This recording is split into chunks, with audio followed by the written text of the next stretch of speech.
Pendant ma carrière professionnelle pour aider les victimes d'infractions pénales, de nombreuses personnes me disaient que finalement leurs plaintes ont abouti sur rien du tout puisque le procureur a décidé d'une alternative aux poursuites. Elles se sentaient complètement abandonnées par la justice. Alors moi, ma mission, c'était de leur expliquer leurs droits, leur expliquer ce que ça veut dire, les alternatives aux poursuites. Pourquoi un rappel à la loi peut être utile en réalité pour la victime. Comment elle peut obtenir une indemnisation malgré la décision du procureur de la République. C'est exactement ce dont je vais traiter dans cette vidéo puisqu'on va voir ensemble les alternatives aux poursuites, les principales décisions d'alternatives aux poursuites. Je vais vous expliquer ce que ça implique pour vous, les victimes d'infractions pénales, mais également je vais vous donner des clés pour obtenir une réparation de votre préjudice entière et juste, malgré cette décision du procureur de la République. Alors d'abord, je vous explique le cadre. Qu'est-ce que c'est une alternative aux poursuites? Pour rappel, c'est une décision du parquet. Le parquet, c'est le procureur de la République, selon laquelle il décide de ne pas poursuivre, mais pas non plus de classer sans suite l'affaire, mais pour reconnaître la matérialité de l'infraction, c'est-à-dire que les faits ont bien eu lieu et que la victime a bien été victime des faits qui sont dans le dossier pénal, le parquet décide d'une alternative aux poursuites, c'est-à-dire une autre voie qui n'est ni le classement sans suite, ni la poursuite devant un tribunal. En fait, cette logique, elle permet en principe d'accélérer le traitement du dossier. Donc ça devrait participer au désengorgement de nos tribunaux et en même temps, ça devrait prévenir la récidive, mais également respecter la réparation du préjudice des victimes. Pour précision, ces alternatives aux poursuites, elles sont souvent décidées dans des dossiers qui sont à la fois simples, mais également considérés comme juridiquement pas trop graves. Alors, première alternative aux poursuites qui est largement décidée par les parquets en France, c'est l'avertissement pénal probatoire. C'est ce qu'on appelait avant 2023, avant la réforme du 1er janvier 2023, le rappel à la loi. Et donc, en fait, l'auteur n'est pas condamné devant un tribunal, mais convoqué pour un entretien dans lequel il est prévu non seulement de lui rappeler la loi et lui expliquer que ce qu'il a fait, c'était illégal, mais également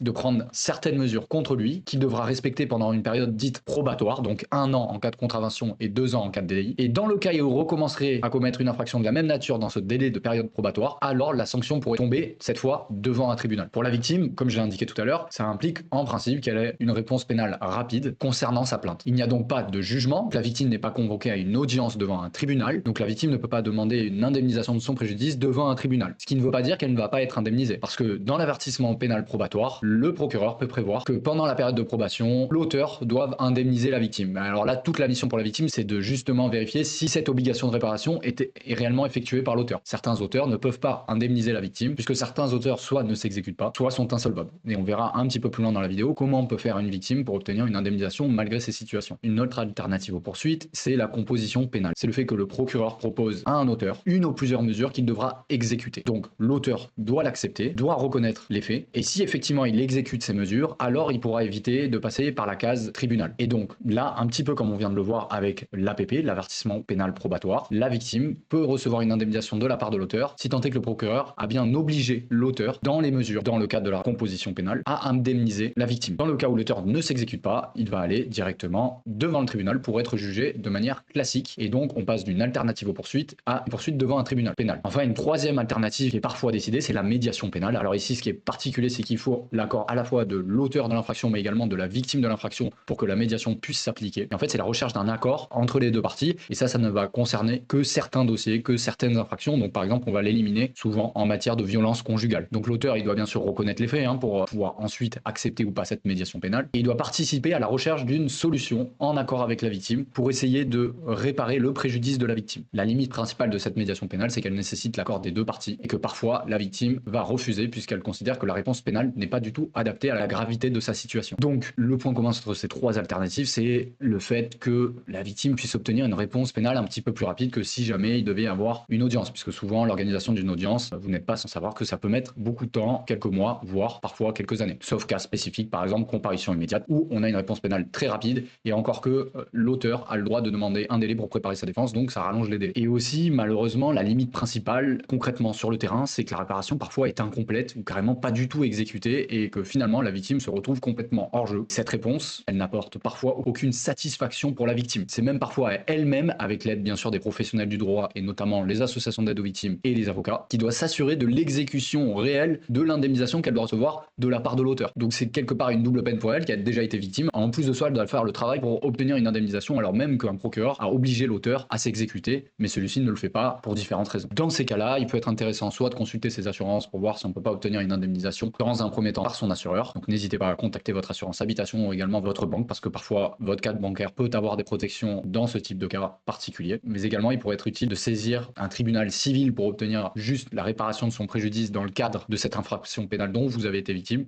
ou bien de saisir la CIVI, la commission d'indemnisation des victimes d'infractions, pour permettre d'obtenir une indemnisation de la part du fonds de garantie. Alors peut-être que tout ça, ça vous semble très abstrait. C'est pourquoi, si vous souhaitez aller plus loin, n'hésitez pas à aller voir ma plateforme dédiée aux victimes. L'inscription est bien sûr gratuite. Vous pouvez y retrouver des démarches concrètes, des informations juridiques, des ressources utiles pour vous les victimes d'infractions pénales, et également vous avez la possibilité d'être mis en relation avec différents professionnels qui se tiennent à votre disposition dans le cadre de votre procédure pénale. Pour y accéder, c'est simple, plateforme.droitaupluriel.fr. N'hésitez pas aussi, dans la description, je mets non seulement ce lien là, mais également un lien vers un document utile qui est bien sûr offert. Vous avez juste à renseigner votre mail et vous pourrez y accéder. Et sachez que cette plateforme, je la mets à jour constamment, donc n'hésitez pas à y faire un tour, c'est complètement gratuit. Dernière chose dont je voulais vous parler à propos des alternatives aux poursuites, c'est contestable. La victime, elle peut contester cette décision du procureur de la République, elle peut faire un recours hiérarchique. Alors un recours hiérarchique, je ne vais pas m'éterniser là-dessus sur cette vidéo parce que j'ai déjà fait une vidéo concernant la contestation du classement sans suite, puisque en réalité, les différentes façons de contester un classement sans suite se transposent aux différentes façons de contester une alternative aux poursuites. Donc là, ce sera auprès du procureur général. Également, il est possible de formuler une plainte avec constitution de partie civile, cette fois non pas devant le procureur, mais devant le doyen des juges d'instruction, mais également une citation directe qui vous permettrait de convoquer directement l'auteur devant le tribunal pénal. Mais pour ces deux dernières façons de contester une alternative aux poursuites, il faut savoir qu'il y a des risques financiers et juridiques, et c'est pour ça qu'en principe, il serait mieux de consulter un professionnel du droit, et notamment un avocat spécialisé en droit des victimes, pour pouvoir vous accompagner et surtout étudier votre dossier, savoir si c'est pertinent ou pas de partir sur une contestation de cette façon. Voilà, j'en ai terminé pour cette vidéo, donc je vous invite à la liker si jamais ça vous a aidé, et en plus moi ça me soutient, pareil pour l'abonnement. En plus de ça, vous allez être prévenu dès que je sors des nouvelles vidéos en rapport avec le droit des victimes, ça peut vous aider pour votre procédure actuelle ou à venir. Je vous rappelle ma plateforme, vous avez le lien dans la description, vous pouvez vous inscrire gratuitement, n'hésitez pas, vous allez avoir accès à des documents et des guides juridiques gratuits, mais également à une mise en relation facilitée avec différents professionnels qui peuvent vous aider dans votre procédure, et n'hésitez pas à utiliser la section commentaires pour me poser vos questions. Je vous remercie.